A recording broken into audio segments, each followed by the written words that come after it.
Whilst you're here though, I'm not going to disappoint because we have still got story time. But first of all, I just want to give a big shout out to everybody that's watching who has got in touch.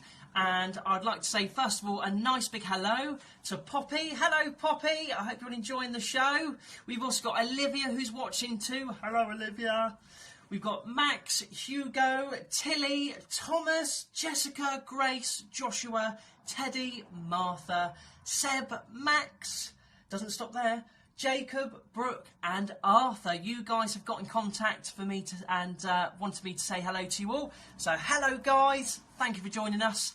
And of course, we're going to get ready now for this evening's story. Now this is one of my favourite books and I hope that you're sitting comfortably. This book is called More Ketchup Please, Ruby's Tomato Tale by Adam Bestwick. Here we go.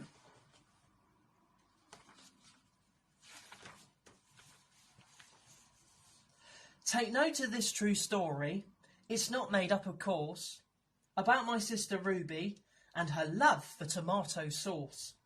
So if you do know someone who is a ketchup fan, please make sure you tell them how our problems all began. When Ruby was a baby, Dad made a big mistake. He fed her the wrong bottle when he wasn't quite awake. From that day on, it all went wrong, and nothing passed her lip without a generous topping of Ruby's favourite dip.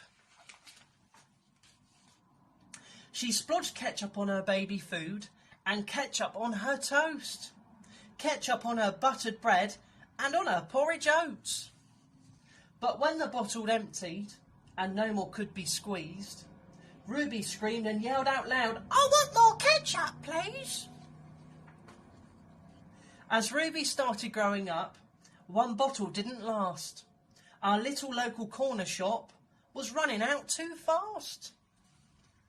Dad went to supermarkets and emptied all their shelves, and staff were filling trolleys like busy little elves. She glugged ketchup on her boiled egg and even in her soup. Ketchup on her ice cream too, that poured out with a gloop. But when the bottle emptied and no more could be squeezed, Ruby screamed and screamed again, "I want more ketchup, please!"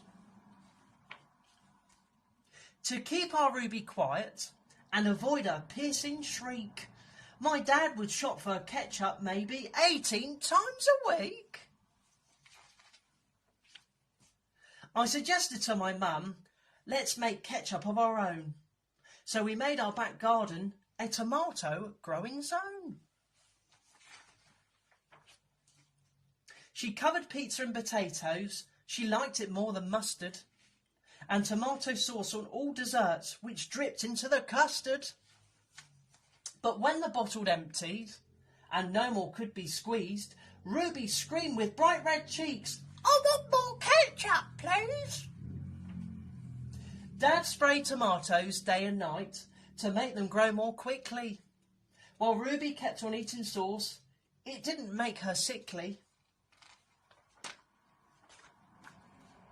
The neighbours weren't too happy when instead of filling trolleys, we blocked our street with rows and rows of giant delivery trolleys.